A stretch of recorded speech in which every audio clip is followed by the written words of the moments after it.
வாழ்க வளமுடன் நண்பர்கள் அனைவருக்கும் வணக்கம். நான் உங்கள் நண்பன் Arjun, SEBI registered research analyst. இன்னைக்கு 19th மார்ச் போஸ்ட் மார்க்கெட் போட்டு பார்த்துடலாம்.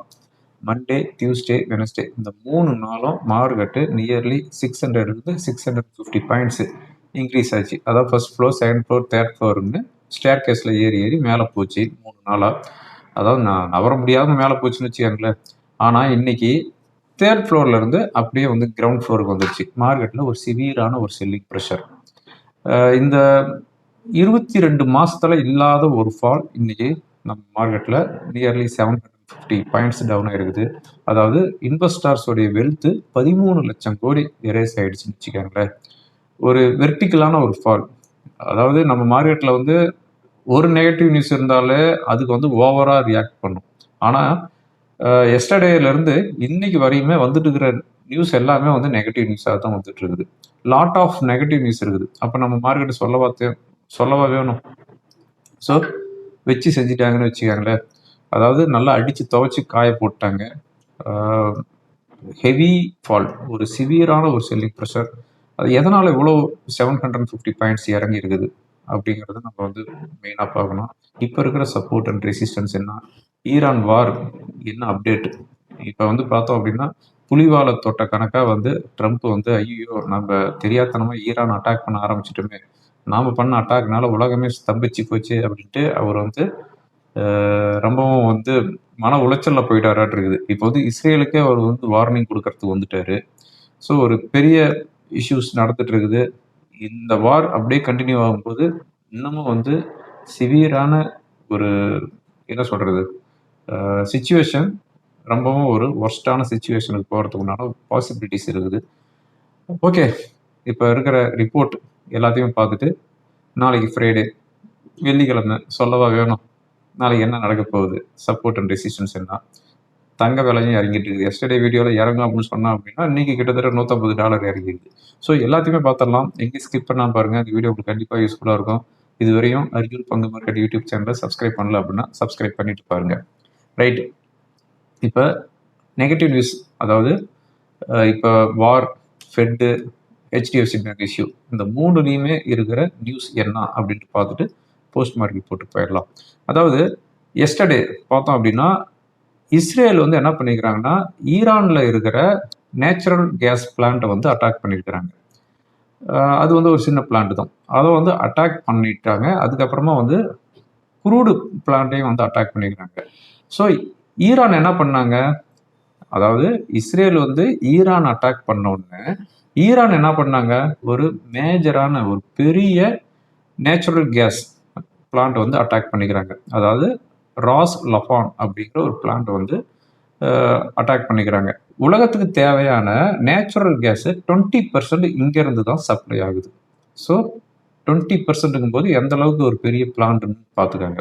அதுக்கு அடுத்ததாக இந்த அட்டாக் நடந்ததுக்கு மெயின் ரீசன் இஸ்ரேல் பண்ண வேலை தான் அப்படின்ட்டு ஈரானை வந்து ஒரு போல்டான ஒரு ஸ்டேட்மெண்ட்டும் கொடுத்துட்டாங்க. இப்போ வந்து ஈரான் வந்து என்ன சொல்லிக்கிறாங்க, கெயின் பண்ண கிடையாது, இன்னும் வரப்போகிற நாளில் சவுதி அரேபியா, குவைத்து, இது எல்லாமே நாங்கள் வந்து டார்கெட் பண்ண போகிறோம். Natural gas plant, crude plant, இது எல்லாமே நாங்கள் வந்து ஃபோக்கஸ் பண்ணுவோம். எங்களை நீங்கள் அட்டாக் பண்ணீங்க அப்படின்னா இங்கே இருக்கிற பேஸ் எல்லாம் நாங்கள் வந்து அட்டாக் பண்ணுவோம் அப்படின்ட்டு ஒரு போல்டான ஒரு ஸ்டேட்மெண்ட் கொடுத்துட்டாங்க. ஸோ இந்த வார் ரொம்ப ரொம்ப சிவியராக போயிட்டு இருக்குது. எதுக்குடா ஆரம்பித்தோம் அப்படின்ட்டு ரொம்பவும் நொந்து நூடுல்ஸ் ஆகிட்டாரு யூஎஸ் பிரசிடென்ட் ட்ரம்ப். ஆனால் ட்ரம்ப் சைலண்டாக தான் இருக்கிறாரு. ஆனால் இங்கேருந்து இஸ்ரேல் தான் வந்து ட்ரம்ப்பை வந்து ஆட்டி வச்சுக்கிட்டு இருக்கிறாங்கன்னு வச்சுக்காங்களேன். ஏன்னா ஈரானை ஃபர்ஸ்ட் அட்டாக் பண்ணது இஸ்ரேல் தான். இப்போ வந்து ட்ரம்ப்புக்கு இது வந்து ஒரு பெரிய தலைவலியாக ஆகி போயிடுச்சு. ஓகே, இப்போ வந்து யூரோப்பில் இருக்கிற நேச்சுரல் கேஸ் எல்லாமே வந்து பார்த்தோம் அப்படின்னா 30% இன்க்ரீஸ் ஆகிருக்குது.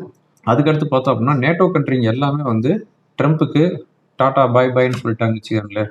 அதாவது ட்ரம்ப் வந்து எல்லாத்துக்குமே வந்து இன்வைட் பண்ணியிருந்தாரு, ஈரான் அட்டாக்கு எங்களுக்கு வந்து சப்போர்ட் பண்ணுங்க அப்படின்னு யூரோப் கண்ட்ரிங்க எல்லாத்தையுமே வந்து ரெக்வஸ்ட் பண்ணியிருந்தாரு. ஆனால் நேட்டோ கண்ட்ரிங்க, யூரோப் அதர் கண்ட்ரிங்க எல்லாமே வந்து என்ன சொல்லிட்டாங்க அப்படின்னா, இது நீங்கள் ஆரம்பித்த வார், இது உங்களுடைய வார், இதில் நாங்கள் வந்து தலையிட விரும்பவில்லை அப்படின்ட்டு எல்லாமே வந்து ஒரு ஸ்டேட்மெண்ட் கொடுத்துட்டாங்க. ஓகேங்களா? இது வந்து ட்ரம்ப்புக்கு வந்து ஒரு பெரிய டிராபேக்கா இருக்குது. ஓகேங்களா? அதுக்கடுத்து பார்த்தோம் அப்படின்னா, ட்ரம்ப் வந்து ஒரு வார்னிங் லெட்டர் வந்து இஷ்யூ பண்ணியிருக்காரு ஈரானுக்கும் அண்ட் இஸ்ரேலுக்கும். என்ன அப்படின்னா, எனர்ஜி அசெட் மேல கத்தார்லயோ, இல்ல சவுதி அரேபியாலயோ, இல்ல யுஏஇலயோ, இல்ல குவைத்லயோ இங்க எங்கேயுமே வந்து அட்டாக் பண்ணக்கூடாது அப்படின்ட்டு ஒரு வார்னிங் லெட்டர் குடுத்திருக்கிறாரு. அதுக்கடுத்து பார்த்தோம் அப்படின்னா, யுஎஸ் எம்பசி ஒரு மெசேஜ் குடுத்திருக்கிறாங்க. ரியாத்ல இருக்கிற அமெரிக்கன் சிட்டிசன் எல்லாமே வந்து இம்மீடியட்டா நீங்க ரிட்டர்ன் வந்துருங்க அமெரிக்காவுக்கு அப்படின்ட்டு ஒரு மெசேஜ் வந்து பாஸ் பண்ணிக்கிறாங்க. அதுக்கு அடுத்தது வந்து பார்த்தோம் அப்படின்னா, பென்டகன் என்ன ரெக்வெஸ்ட் பண்ணிக்கிறாங்கன்னா, ட்ரம்ப் கிட்ட $200 பில்லியன் உடனே இம்மீடியட்டா எங்க பென்டகனுக்கு வந்து அனுப்புங்க, அலாட் பண்ணுங்க.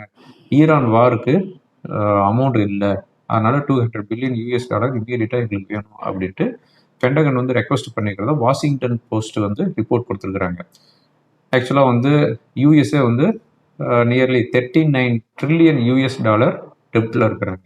ஓகேங்களா? ஓகே. பிரெண்ட் க்ரூட் இப்போ வந்து $117 வந்துருச்சுன்னு வச்சுக்கோங்களேன். ஆனா யூஎஸ்ல இருக்கிற WTI க்ரூட் ஆயில் $95 தான் சஸ்டைன் ஆகிட்டு இருக்குது. என்னடா இது பிரெண்ட் க்ரூடும் WTI க்ரூடும் ஆல்மோஸ்ட் ஒரு $2 $3 தானே வித்தியாசம் இருக்கும்.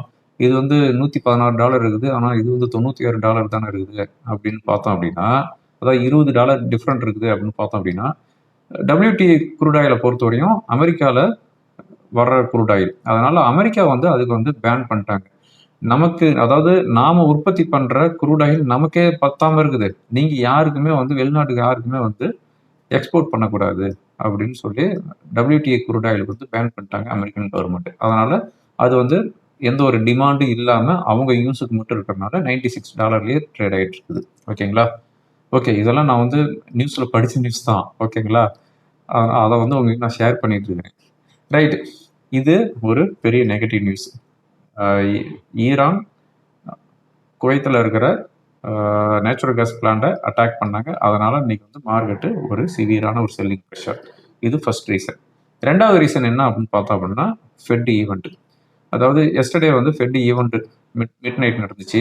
அந்த ஃபெட் ஈவெண்ட்ல அவங்களுடைய ரேட் வந்து அப்படியே தான் ஹோல்டு பண்ணிக்கிறாங்க. 3.75% நாங்கள் வந்து மெயின்டைன் பண்ணுறோம். ரேட்டு நாங்கள் வந்து அப்படியே ஹோல்டு பண்ணுறோம். ரேட் கட் பண்ணவும் இல்லை, இன்க்ரீஸ் பண்ணவும் இல்லை அப்படின்னு சொல்லிட்டாங்க.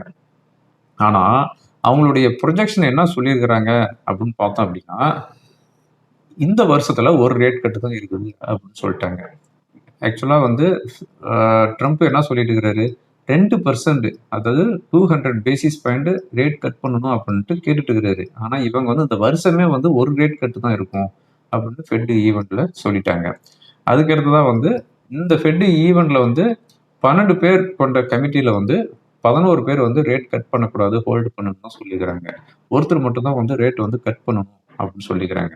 அது மட்டும் இல்லாம ஃபெட் சேர்பர்சன் ஜெரோம் போலுடைய பிரஸ் கான்ஃபரன்ஸ்ல என்ன சொல்லியிருக்காரு அப்படின்னா, அமெரிக்காவுடைய இன்ஃப்ளேஷன் ஸ்லைட்லி இன்க்ரீஸ் ஆயிருக்குது அப்படின்னு சொல்லிக்கிறாரு. இப்போ வந்து 2.5% நியர்லி இருக்குது. 2.4% ஐ திங்க். ஸோ அமெரிக்காவுடைய இன்ஃப்ளேஷன் ஸ்லைட்லி ஹையாக இருக்குது. எங்களுடைய எக்ஸ்பெக்டேஷன் 2% தான். ஆனால் 2% கீழே வரவே மாட்டேங்குது. நாங்களே எவ்வளோ ட்ரை பண்ணிட்டோம். அது மட்டும் இல்லாமல் இப்போ வந்து க்ரூட் ப்ரைஸ் எல்லாமே இன்க்ரீஸ் ஆகிட்டதுனால இன்ஃப்ளேஷன் அப்கமிங் மந்த்தில் இன்க்ரீஸ் ஆகும். அது மட்டும் இல்லாமல் நாங்கள் வந்து அதாவது கேஸ், ஆயில் இது எல்லாமே வந்து இன்ஃப்ளேஷனுக்கு ஒரு பேஸு. இதெல்லாம் வந்து இன்க்ரீஸ் ஆகும்போது இன்ஃப்ளேஷனும் வந்து இன்னும் இன்க்ரீஸ் ஆகும். அதனால இந்த வருஷத்துல ஒரு ரேட் கட்டு தான் இருக்கும் அப்படின்ட்டு ப்ரெஸ் கான்ஃபரன்ஸ்ல சொல்லிட்டாரு. ஸோ ஒரு ஹாக்கிஸ் கமெண்ட் கொடுத்துட்டாரு. இது வந்து second negative news. First natural gas பிளான்ட்ல அட்டாக் பண்ணது, ரெண்டாவது ஃபெட் ஈவெண்ட்ல ஹாக்கிஸ் கமெண்ட். மூணாவது என்ன அப்படின்னு பார்த்தோம் அப்படின்னா HDFC பேங்க். HDFC பேங்க்ல அதானு சக்கரவர்த்தி அப்படின்ட்டு HDFC பேங்க்ல இன்ட்ரீம் சேர்மேன், அது மட்டும் இல்லாமல் எக்ஸிக்யூட்டிவ் டைரக்டர். இவர் வந்து எப்போ அப்பாயின்மெண்ட் ஆனார்னா அக்டோபர் 2023ல HDFC பேங்க் வந்து அப்பாயின்மெண்ட் பண்ணிச்சு. இவர் வந்து HDFC பேங்க் மெர்ஜரில் ரொம்ப வந்து ஒர்க் பண்ணாரு. இவர் வந்து ரிசைன் பண்ணாரு. ஆனால் ரிசைன் பண்ணிட்டு போனவர் அமைதியாக போனாரா? போக கிடையாது. போகிறதும் போகிறோம், ஒன்று கொளுத்தி போட்டு போகலாமே அப்படின்ட்டு ஒன்று கொளுத்தி போட்டு போயிருக்கிறாரு. நிறைய புட் ஆப்ஷன் வாங்கிட்டாருன்னு நினைக்கிறேன். ஹெச்டிஎஃப்சி பேங்க்ல. ஏன்னா இதுல வந்து அவர் ரிசைக்னேஷன் லெட்டர் என்னைக்கு டேட் மென்ஷன் பண்ணியிருக்கிறாங்க அப்படின்னு பார்த்தோம் அப்படின்னா 17th. ஆனா அவர் நியூஸ் கொடுத்தது 18th ஈவினிங் தான் நியூஸ் வந்திருக்குது. ஸோ இதுலயே வந்து சம் மிஸ்யூஸ் ஆன மாதிரி தெரியுதுங்களா. 17th மார்ச் அவர் வந்து லெட்டர்ல வந்து சைன் பண்ணிக்கிறாரு. 18th மார்ச் ஈவினிங் தான் இந்த லெட்டர் வந்து வெளியே வருது. இவர் வந்து என்ன கொளுத்தி போட்டு போயிருக்கிறாரு அப்படின்னு பார்த்தோம் அப்படின்னா, இந்த 2 வருஷமா ஹெச்டிஎஃப்சி பேங்க்ல நடக்கிற சம் ஆக்டிவிட்டிலாம் எனக்கு வந்து சாட்டிஸ்ஃபேக்ஷனா இல்ல. அது என்னுடைய ரூல்ஸுக்கு அது வந்து கோயின்சைட் ஆகல. சம்திங் குக்கிங் அப்படிங்கிற மாதிரி ஒரு மெசேஜ் கொடுத்துட்டு நான் வந்து ரிசைன் பண்றேன். இது வந்து எனக்கு வந்து செட் ஆகாது அப்படின்ட்டு ஒரு பட்டாசு வந்து கொளுத்தி போட்டு போயிட்டாரு. இந்த நியூஸ் வந்ததுக்கு அப்புறம் எஸ்டர்டே ஹெச்டிஎஃப்சி பேங்க் ஏடிஆர்ல நியர்லி 7% டவுன் வந்து க்ளோஸ் ஆயிருந்துச்சு. இது வந்து ஒரு பெரிய காலையில வந்து ஒரு பெரிய ஒரு நியூஸா இருந்தது. மார்க்கெட் ஆரம்பிக்கிறதுக்கு முன்னாடியே கேகி மிஸ்ட்ரி அவர் வந்து ஹெச்டிஎஃப்சி பேங்க்ல இன்ட்ரீம் சேர்மனா வந்து அப்பாயின்மெண்ட் பண்ணியிருக்கிறாங்க. இவர் வந்து மீடியால ஒரு ஸ்டேட்மெண்ட் கொடுக்குறாரு. என்ன ஸ்டேட்மெண்ட் கொடுக்குறாரு அப்படின்னு பார்த்தோம் அப்படின்னா, எனக்கு வந்து 71 வயசு ஆகுது. இந்த வயசுல நான் வந்து இந்த பொறுப்பு எடுத்திருக்கிறேன். இந்த பொறுப்பு எடுக்கிறதுக்கு முன்னாடி ஹெச்டிஎஃப்சி பேங்குடைய ரெகுலேஷன் எனக்கு தெரியும். ஹெச்டிஎஃப்சி பேங்குடைய நெறிமுறைகள், அதனுடைய நடைமுறைகள், அதனுடைய ஜென்யூனிட்டி இது எல்லாமே எனக்கு வந்து தெரியும். அதனால இந்த வயசுலயும் நான் வந்து இந்த பொறுப்பு எடுத்திருக்கிறேன். அது மட்டும் இல்லாம ஹெச்டிஎஃப்சி பேங்க்ல செயல்பாட்டு ரீதியாக எந்த ஒரு பிரச்சனையும் கிடையாது. இது வந்து நான் வந்து ஷேர் ஹோல்டர்ஸுக்கு நான் வந்து ப்ராமிஸ் பண்றேன். அது மட்டும் இல்லாம ஹெச்டிஎஃப்சி பேங்குங்கிறது ஒரு லாங் பீரியட் அதாவது மக்கள் மனதுல ஒரு இடம்பெற்ற ஒரு வங்கி.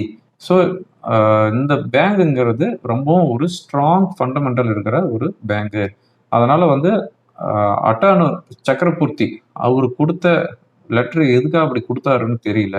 பட் எங்களுடைய பேங்க் வந்து ரொம்பவும் வந்து ஸ்ட்ராங்கா இருக்குது அப்படின்ட்டு ஒரு ஸ்டேட்மெண்ட் கொடுத்துருக்கிறாரு மார்க்கெட் ஓப்பன் ஆகிறதுக்கு முன்னாடியே.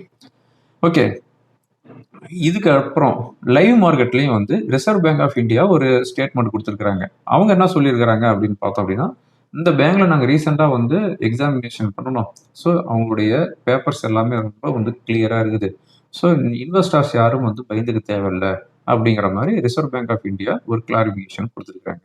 ரிசர்வ் பேங்க் ஆஃப் இந்தியா அந்த கிளாரிஃபிகேஷன் இதெல்லாம் கொடுத்ததுக்கப்புறம், அதாவது ஹெச்டிஎஃப்சி பேங்க் நியர்லி 7% டவுன்ல ஓப்பன் ஆயிட்டு க்ளோஸ் ஆனது நியர்லி 4 to 5% டவுன்ல வந்து க்ளோஸ் ஆயிருக்குது. ஓகேங்களா. இப்போ ஹெச்டிஎஃப்சி பேங்க்ல வந்து போர்டு வந்து சசிதர் ஜெகதீஷ் அவரை வந்து அப்பாயின்மெண்ட் பண்ணிக்கிறாங்க. இவர் வந்து கண்டினியூவா வந்து சிஇஓவா இருப்பாரு அப்படிங்கிற மாதிரி மெசேஜ் கொடுத்துருக்காங்க. ஸோ இது வந்து third negative news. First negative news Iran attack பண்ணது.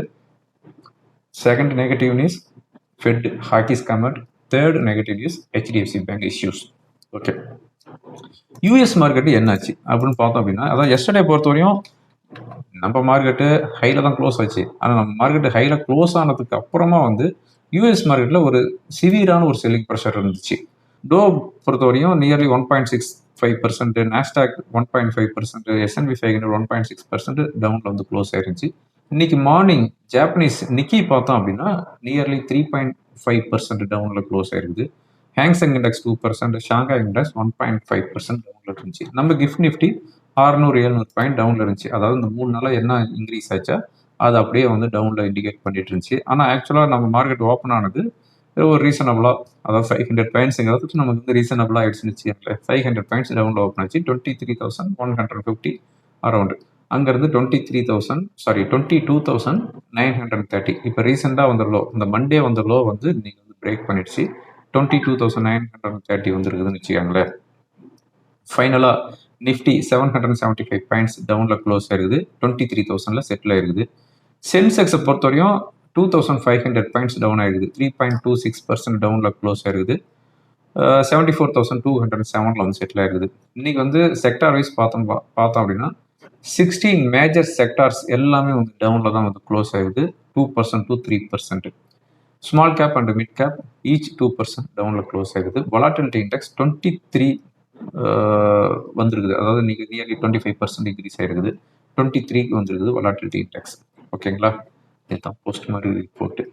ரைட், இப்போ இருக்கிற முக்கியமான நியூஸ் அப்படின்னு பார்த்தோம் அப்படின்னா, யூரோப்பியன் கேஸ் ப்ரைஸ் 30% இன்க்ரீஸ் ஆயிருக்குது. கோல்டு வந்து $4,700 வந்துருச்சு. அதாவது இந்த மாதிரியான ஒரு பெரிய இஷ்யூஸ்லாம் நடக்கும்போது கோல்டு வந்து எப்பவுமே வந்து பவுன்ஸ் ஆகும். ஆனால் இன்னைக்கு வந்து கோல்டு வந்து டவுன் ஆகிட்டு இருக்குது. காரணம் நான் எஸ்டர்டே வீடியோலேயே சொல்லியிருந்தேன். லைக் டாலர் வந்து ஸ்ட்ராங் ஆகிட்டு இருக்குது. நியர்லி 100க்கு வந்துருச்சு. அதனால் வந்து கோல்டு வந்து வீக் ஆகிட்டு இருக்குது. க்ரூட் வந்து இன்க்ரீஸ் ஆகிட்டு இருக்குது. அதே மாதிரி இன்னைக்கு வந்து சில்வர் பார்த்தோம் அப்படின்னா $70 பெர் அவுன்ஸுக்கு வந்துருச்சு. ஓகேங்களா? பிரெண்ட் க்ரூட் $116 இருக்குது. WTI க்ரூட் ஆயில் $96 இருக்குது. அதுக்கடுத்து வேற முக்கியமான நியூஸ் அப்படின்னு பார்த்தோம் அப்படின்னா ஒரு சின்னதாக ஒரு பாசிட்டிவ் நியூஸ் வந்துருக்குது. இவ்வளோ நெகட்டிவ் நியூஸ் வந்து சொன்னால ஒரு சின்னதாக ஒரு பாசிட்டிவ் நியூஸ் என்ன அப்படின்னா அசெஞ்சர் ஒரு ஃபோர்காஸ்ட் கொடுத்துருக்குறாங்க. ரெவென்யூ வந்து சூப்பராக இருக்குது எங்களுக்கு அப்படின்ட்டு அசெஞ்சர் வந்து ஒரு ஃபோர்காஸ்ட் கொடுத்துருக்குறாங்க. ஸோ இதனுடைய பாசிட்டிவ் நியூஸ் ஐடி ஸ்டாக்ஸில் ஸ்லைட்லி இம்பேக்ட் இருக்குன்னு வச்சுக்கோங்களேன். ஓகே, வேற முக்கியமான நியூஸ்லாம் எதுவும் இல்லைங்க. வந்து எந்த நியூஸ் வந்தாலும் நெகட்டிவாக தான் வந்துட்டு இருக்குது. அதனால எந்த ஒரு நியூஸுமே இல்லை. நம்ம வந்து நியூஸே எதுவும் சொல்ல வேண்டாம்னு நினைக்கிறேன். எவ்வளோ நெகட்டிவ் நியூஸ் இருந்துச்சுன்னா நம்ம மார்க்கெட் என்ன பண்ணும்? ஒரு நெகட்டிவ் நியூஸ் இருந்தாவே வச்சு தாளிப்பாங்க. இத்தனை நெகட்டிவ் நியூஸ் இருக்கும்போது நம்ம மார்க்கெட் சொல்ல வேணும். இந்த வீடியோ ரெக்கார்ட் பண்ணிட்டு இருக்கும்போது யூஎஸ் மார்க்கெட்டு 300 பாயிண்ட்ஸ் டவுனில் ட்ரேட் ஆகிட்டு இருக்குது. யூரோப் மார்க்கெட்டு நியர்லி 3% டவுனில் ட்ரேட் ஆகிட்டு இருக்குது. ஜெர்மனியுடைய டாக்ஸ் இண்டெக்ஸ். ஓகே, மார்க்கெட் எப்படி இருக்குது அப்படின்னு பார்த்தோம் அப்படின்னா என்ன சொல்கிறது, ஒன்றும் சொல்கிறதுக்கு இல்லை. 23,000 கரெக்டாக அதே லெவலில் க்ளோஸ் ஆகிருக்குது. இப்போ இந்த 23,000 கீழே சஸ்டெயின் ஆகிட்டு இருந்துச்சு அப்படின்னா 22,700, அதுக்கப்புறம் 22,450. இந்த லெவலில் என்ன அப்படின்னு உங்களுக்கு எதாவது டவுட் இருந்துச்சு அப்படின்னா டே கேண்டில் போட்டுக்கோங்க. ட்ரேடிங் வியூவில் டே கேண்டில் போட்டதுக்கப்புறம், அதாவது லாஸ்ட் இயர் ஏப்ரல் 4 அன்னைக்கு சின்ராசு ட்ரம்ப் வந்து என்ன பண்ணார், டேரிஃப் கொடுத்தாரு. அந்த டேரிஃப் வந்ததுக்கப்புறம் ஒரு பிக் கேப் டவுன் வந்துச்சு. நியர்லி 3% டவுன் ஆச்சு. அந்த டேரிஃப் அதுக்கு அடுத்து வந்து ஒவ்வொரு நாளும் வந்து கேப் அப் போச்சு. அந்த கேப் அப் வந்துச்சு பார்த்தீங்களா, அதை தான் வந்து இப்போ வந்து ஃபில் பண்ணிட்டு இருக்குது.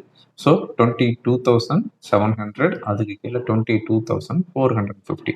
ஓகேங்களா? இது வந்து சப்போர்ட்டாக இருக்கும். ரெசிஸ்டன்ஸ் ஒன்றும் சொல்லிக்கிறதுக்குள்ள ஒன்றும் இல்லைங்க. ஏதாவது ஒரு பவுன்ஸ் ஆச்சு அப்படின்னா 23,500 to 23,700. அதுக்கெலாம் வந்து ஏதாவது பாசிட்டிவ் நியூஸ் வந்தால் தான் மேலே ஏறும். பாசிட்டிவ் நியூஸ் வராத மார்க்கெட் ஏறவே ஏறாது. ஆனால் நெகட்டிவ் நியூஸுக்கு நல்லாவே இம்பேக்ட் ஆகும் நம்ம மார்க்கெட்டு. ஓகே, இப்போ டெக்னிக்கலாக என்ன இண்டிகேட் பண்ணுது, நாளைக்கு ஃப்ரைடே பார்த்துடலாம். இப்போ நம்ம பார்த்துட்டு இருக்கிறது கோல்டுடைய டாலர் பார்த்துட்ருக்குறோம்.